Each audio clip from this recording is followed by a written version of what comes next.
Добре дојдовте во утринската програма на Алфа. За оние кои сега се приклучуваат, веќе го најавивме овој разговор, а мене ми е чест и навистина ми е драго што можам да му кажам добро утро секој утро повторно на мојот драг колега и пријател Христо Ивановски. Христо, добро ти утро секој утро. Добро утро, Андреј, добро утро на сите гледачи, добро утро секој утро и на екипата која ми недостасува, аз бев дел од утринската емисија. Да те најавиме накратко. Пали тоа. Апсолутно. Да те најавиме накратко. Значи, Христо Ивановски ни се јавува од Нур Султан, или постаро Астана од Казахстан. Пред да почнеме со нашата предвидена тема за денеска, да прашам каква е состојбата со пандемијата таму, во Казахстан? Што се случува со COVID-19? Какви мерки имаат? Горе-доле мерките се слични во овој дел од Централна Азија, значи, а исто и кај нас, колку што ги следев, речиси со некоја математичка прецизност се спроведуваат истите мерки во исто време. Тоа значи дека, па дури на почеток, мислам дека во Казахстан и беа по-жестоки мерките за борба со пандемијата.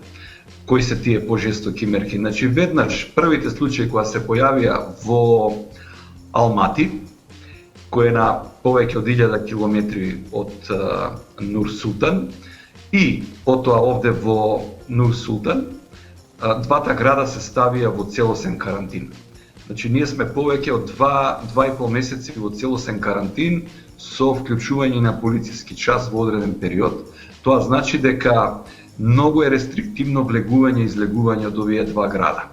Практично треба да имаш специјални дозволи и тука транспортот нормално најмногу беше погоден, страдаше, се чекаа редици на тие контролни пунктови за да се влезе.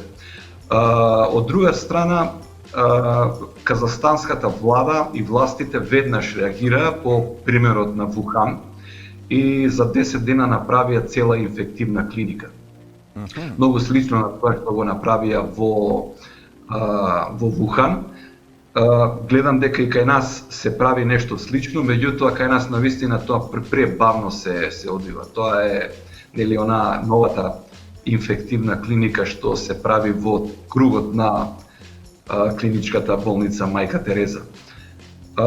Исто така имаше воведен државен карантин, луѓе кои доаѓа и беа нели од опасни жаришта се става во државен карантин. Има, колку што знам јас, еден државјанин на Македонија кој беше во болница и тој веќе сега е пуштен, е здрав и жив. Имаме една мала екипа македонци овде кои за жал не можеме да се видиме заради оваа состојба, а тоа е тренерот Емил Рајковиќ кој ја води екипата на Астана и е нели лани прогласен за најдобар тренер во Казахстан, затоа што ја води и репрезентацијата, има големи успеси. Случајно вчера се видовме затоа што попуштаат овие карантински мерки и се видовме на една дистанца, разговаравме од 2 метри, тоа е нели новото што не поодја сите. Тие се добри, те спремаме сите некако кога ќе се отвори небото да се враќаме назад во своите нели домови. Во Казахстан забележа последните бројки се околу 4500 случаи инфицирани со COVID-19. Точно да проверам, мислам дека беа околу 30 починати. Еве ќе проверам сега, ќе ја кажам точната бројка која ја е објавила 30. 30 на само починати во земја како Казахстан. Секоја чест. 30 само се починати, а во моментот се од 4500 се опоравени 1518. Па можеме да кажеме дека Казахстан брзо реагираше и добро се справува со пандемијата, иако можем да кажем дека уште кога почнаа самите нели знаци на дека ќе има нешто крупно, таму некаде по средината јануари кога се појавуваат првите случаи, стигна и помошта од двата огромни соседа по територија и по население, значи Кина испрати помош, Русија испрати помош во лаборатории за нели тестови и така натаму, тоа беше неопходно и веројатно и тоа е една од причините зашто успешно се одговори на овој предизвик, а од друга страна еве се и климатските услови. Андреја одговара на состојбата затоа што невообичаено, меѓутоа еве имаме априлски имавме 30 степени во регионот и сега во мајов денеска е плюс 26, а нареднава недела ќе оди температурата до речиси 30 во овој дел, нели ние сме на границата со Западен Сибир, каде што еве јас кога дојдов на почетокот на јануари беше минус 35, минус 36 целзиусови степени. Интересно, ајде баш ќе видиме како ќе придонесат временските услови во однос на пандемијата. Кај нас е актуелно во последно време, некако ми се чини isforsirano дека се актуализираше сето она прашање за изборите, нели? Се притиска од една страна за изборите, а во однос на попуштањето на мерките би требало да дознаеме денеска што ќе биде. Дали таму има некакви најави од здравствените власти, од официјалните власти или макар шушкања за кога би почнале да се олабавуваат мерките таму? Да, па горе-доле мислам дека добро сме информирани што се однесува до мерките и до она што ќе не очекува во иднина. Првото посериозно олабавување се очекува од понеделник.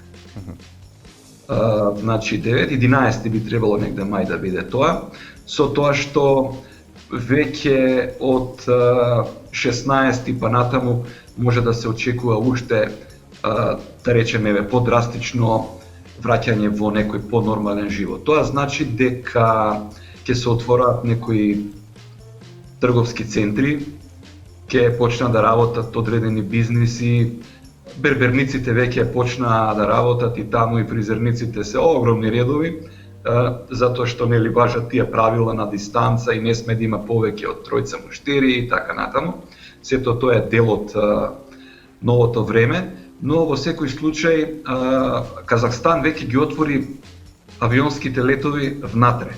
Значи може да се лета Нур-Султан Алмати, Нур-Султан Караганда, Нур-Султан Павловск и така натаму. Тоа е сепак огромна земја и многу е битно да се отвори овој авиосообраќај, затоа што замислете, ако беа доскоро центарот административен и на бизниси во Алмати, кој е на повеќе од 1000 километри од овде, јасно е, иако е 16 часови возење, на бизнисот му е многу неопходно да се обнови тој авиосообраќај и тој веќе почнува да функционира, иако има и така наречени летови за евакуација кои постојано функционираат, значи Turkish Airlines ги води, потоа имаат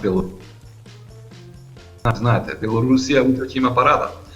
Белорусија води некоја своја токму на тоа, има некоја своја позиција и Лукашенко пред еден месец имаше јавен настап и кажа одете, орајте ги нивите, од тоа ќе имаме леп, а не се затварајте дома, ќе немаме ништо, само болести. Они тераат, некако тераат добро, ми се чини исто со борбата со пандемијата. Па има дури играт и фудбал. Лигата не ја прекина. Да, точно така, лигата воопшто не ја прекина, тоа е единствената европска земја која не го стори тоа. А од друга страна па имаше и големи предупредувања од Светската здравствена организација, дури и делегации беа испраќани во Белорусија, во Минск, да го предупредат Лукашенко дека би можел да доведе нацијата до стадиум на катастрофа. Па еве ова сега ќе почнеме токму со нашата главна тема практично за денеска. Ти сепак се наоѓаш, треба да земеме предвид дека се наоѓаш во една екс-советска република. Поранешните советски републики на многу високо ниво го држат одбележувањето или паметењето на крајот на тие, како што тие нарекуваат татковинската војна, односно денот на победата над фашизмот. Сега би требало да биде под различни услови, еве очигледно освен Белорусија. Што се случува во Казахстан еве по ова прашање? Па вака, тука имаме Национален совет кој го води поранешниот председател Нур-Султан Назарбаев, или како што го викаат, нели, таткото на нацијата. Председателот Токаев и тука, нели, во таа линија има еден ред епидемиолози, стручњаци и така натаму кои се занимаваат со оваа состојба и можеме да кажеме дека во моментов постојат три точки кои се клучни. Првата точка е пандемијата, а втората точка е сериозниот удар на казахстанската економија која се потпира на природниот газ и нафтата. Цената на нафтата падна на едно рекордно историско ниско ниво. И третиот е внатрешните политички превирања со смената на неговата керка, најстарата керка на Назарбаев, Дарига Назарбаева, која беше сенатски лидер. Тоа се трите точки. Меѓутоа, уште пред еден месец, соочени со оваа ситуација, казахстанците имаа кризна, која објавија кризна состојба, рекоа дека се одлага парадата. Парадата за денот на победата, која е традиционална, особено сега кога е 75 години од денот на победата над фашизмот, тоа е јубилејна година. Ние знаеме дека за 70 годишнината во Москва отидоа светските лидери, отиде и Меркел, ги гледавме тие слики и тоа беше една убава порака дека луѓето се помируваат, но не забораваат на злосторствата од минатото и тоа е многу битно. Казахстан деновиве, бидејќи јас не знам казахстански, меѓутоа ги прелистувам каналите, ова е двојазична земја, билингвална, модерно што се вели. Имаме и руски и казахстански јазик. Телевизиите имаат титлови, преведуваат, имаат вести на казахстански, па потоа на руски и така натаму, и не можам да ги следам горе-доле. Работиме, особено во последниве денови многу нешта се зборува за таа татковинска војна, затоа што да не заборавиме, Казахстан официјално има учествувано со 1.900.000 војници, тоа е да речеме 2 милиони директно. Ако рачунаме и логистика и така натаму, тоа е сепак огромна цифра, дадени се многу жртви, имаме херои или герои, како што ги викаат по-руски, има луѓе со највисоки одликувања, како што е Суворов, и они не забораваат. Мојата ќерка учи во основно второ оделение, во едно овде училиште се вика гимназија, ако е основно училиште, така ги викаат гимназии, меѓутоа, за жал, тоа е затворено веќе одамна, уште пред нова година, затоа што фати едно, порано го објавија распустот зимски, а потоа и заради пандемијата сето тоа е затворено и учиме онлайн, меѓутоа има контакти и децава последниве денови учествуваат во нешто што се вика чествување на бесмртниот полк. Тоа е за сите оние што загинале, меѓутоа не се мртви во нашите сеќавања и така натаму, за таа една епопеја и децата се учат на таа традиција, не го забораваат. Еве и ние добивме еден имейл да испратиме некоја сликичка или нешто така за да учествуваме во тоа и тоа е убаво. Ние кога бевме мали, нас не учеа кога ќе поминеа војниците да фрламе со карампили, затоа што војниците беа гарант на мирот. И да не заборавиме само, извини ке те прекинам, да не заборавиме да напоменеме зошто е толку важно за нив чествувањето воопшто, зборуваме за сите екс-советски републики. Само да подсетиме за гледачите дека Советскиот сојуз статистички изгубил околу 27 милиони живот, има дадено 27 милиони жртви за време на Втората светска војна. И таму е навистина многу тешко да се заборави, да речеме, таков важен датум како што е 9 мај, денот на победата над фашизмот. Само исто да расчистиме дека тука не правиме никаква паралела за 9 мај, денот на Европската унија, тоа си е датум, тој се слави, треба да се слави и така натаму. Но еве да се навратиме малку кај нас. 75 години од победата над фашизмот. Се случува во последниот период некои турбуленции, па го отворивме прашањето, така го поставивме насловот, меѓу другото, дали живееме во државата за која се бореле Ченто, Панко Брашнаров, партизаните и така натаму. Може ли малку како професионалци од нашата област да поразговараме на таа тема? Да, искрено, прашањето е, јас сум веќе на возраст од 60 години и паметам долго и значи паметам и она што било пред така наречената транзиција и ова сега што се случува. И навистина живееме во времења кога нациите се преиспитуваат и ги менуваат историските текстови, наративи и така натаму. Сабајле утринава гледав една документарна емисија за маршал Иван Конев и многу интересно, токму тој Иван Конев, кој е еден од клучните генерали на Источниот фронт и учествува во ослободувањето од страна на Црвената армија на повеќе земји, таа е Црвената армија со 2 милиона војска тргнува на Берлин и дава огромен број жртви. Токму тој Конев, неговиот споменик пред известно време беше тргнат од Прага. И се ќе речете, па добро, работите се менуваат, поминале 75 години, имаме поинакво гледање на тоа за нас чувствително прашање, комунизмот не беше идеологија која донесе мир, донесе правда и така натаму, сето тоа е во ред, меѓутоа начинот на кој тоа беше објаснето навистина погаѓа. И јас некако македонец, како европеец, ќе се прашам за можно еден споменик да се тргне ако се каже од градоначалникот немаше маска за заштита од ковид, од короната. Тоа е навистина страшно. Тоа се зборови кои нас како европејци треба да не погодат. Зошто веламе европејци? Затоа што во Европа е изворот или креаторот на многу катастрофални историски движења, меѓу кои едното од нив е фашизмот. А знаеме дека фашизмот не е дефинитивно победен и дека има своји николци во речиси сите европски земји, а некаде има и партии.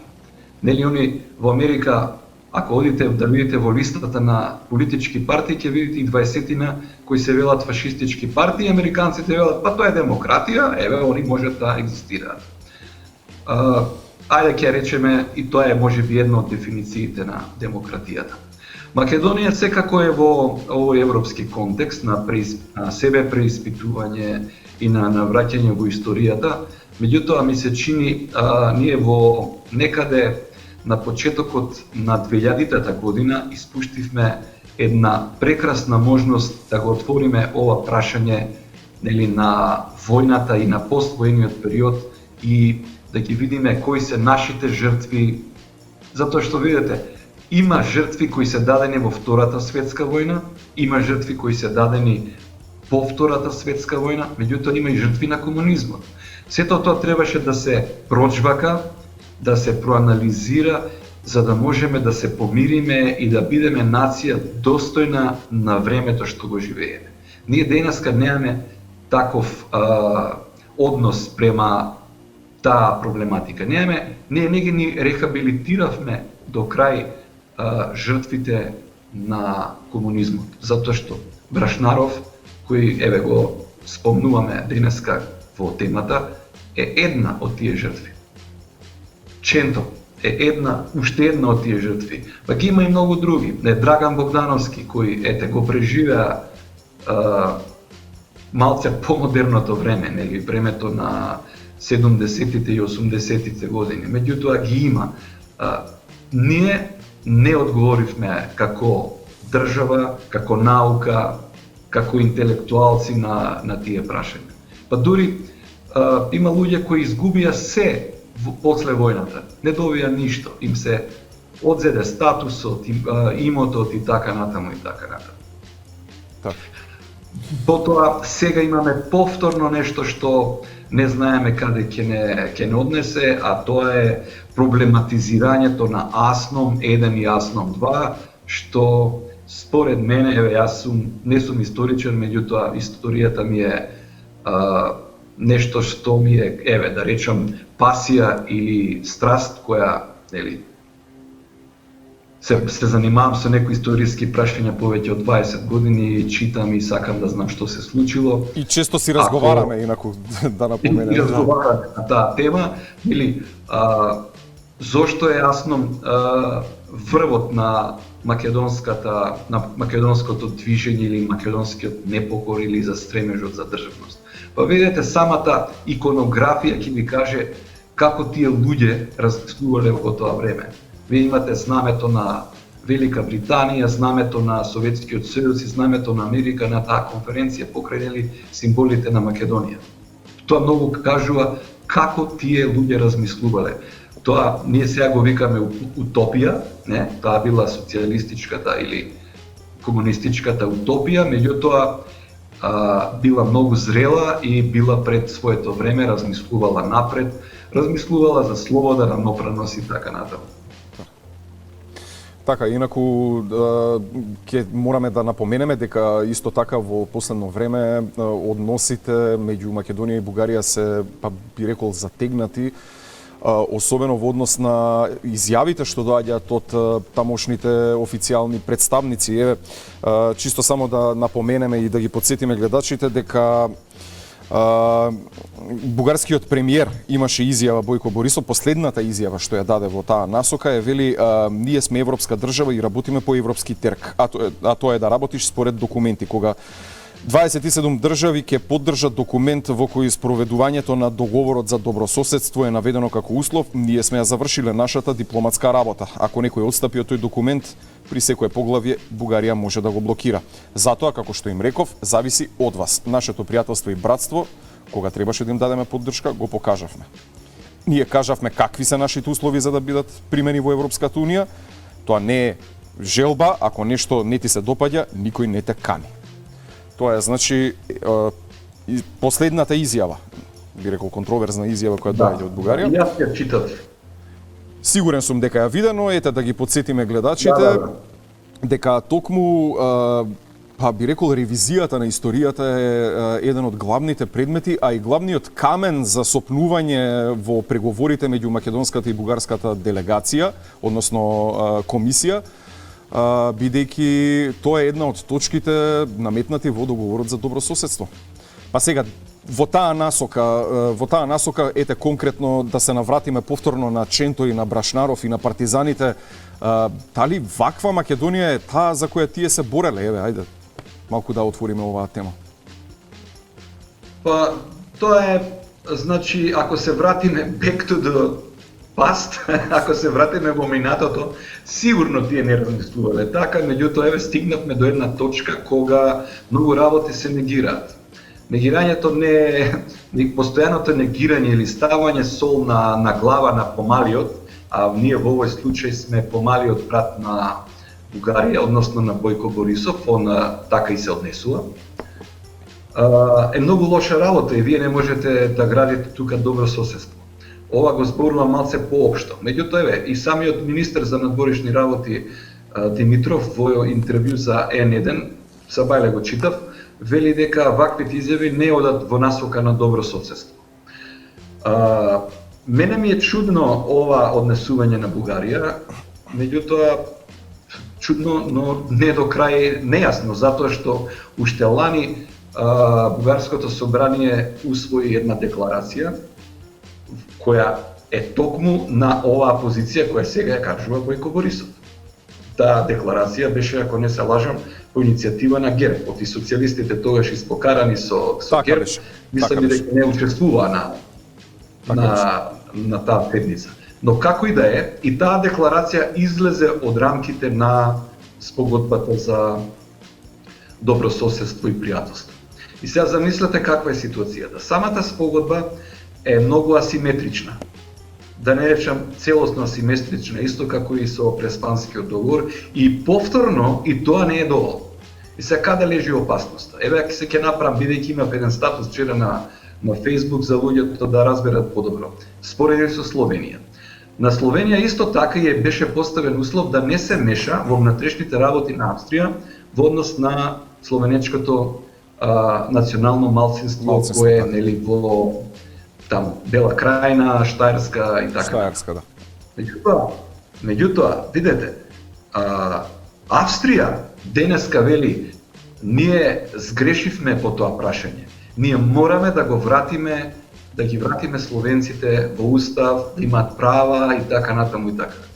Тоа е таа цивилизацијски диалог и однос на равноправни. Македонија искрено не би имала потреба да се меша во внутришните работи на Бугарија, исто како што ние не би сакале да ни се мешаат, нели, Бугариите или било кој во внутришните работи, кога би била демократска држава. Меѓутоа, ако ги читате извештаите на Советот на Европа, на Freedom House и последниот извештај на Freedom House, кој е, нели, ужасен за сите држави, например, Унгарија веќе не е категоризирана како демократска држава во тој извештај, Полска е следна и така натаму. Значи, Бугарија исто така е сериозни на критики и сега ние треба тоа да го одмолчиме. Многу тешко е тоа, дури и невозможно. Потоа имаме други чувствителни прашања. Например, Бугарија може да ни се меша во внатрешните работи по многу прашања. Кои споменици да бидат каде ставени? Како да се одржуваат војните гробишта? Пазете, војните гробишта се на македонска територија. Ние сме задолжени за одржување на тие гробишта, не Бугарија. Тоа исто како со француските војни гробишта, со германските војни гробишта, не разбирате? Така. Тоа се работи кои државите мора да ги почитуваат. Значи, суверенитетот на Македонија не може да биде оспорен. Овде станува токму збор за тоа. Јас не знам дали е точно дека 27 членки на Европската унија застанале зад барањата на Бугарија и на Бојко Борисов. Мене тоа навистина ми изгледа неверојатно, од причини што таму има и пријателски земји на Македонија кои сигурно се чудат за ова што сега го зборува Бојко Борисов. Така. Христо, толку ни дозволува времето. Имаме обичај, особено ти и јас, така народски кажано, да си затераме со разговорот, но програма во живо е, мораме тука да реагираме. Ќе бидеме во контакт секако, ти благодарам што повторно беше дел од Добро утро секој утро. Да, благодарам за вака што имав можност малку да поразговарам и повторно, нели, да бидам дел од утринската емисија на Алфа. Поздрав и до гледачите и до вашата екипа.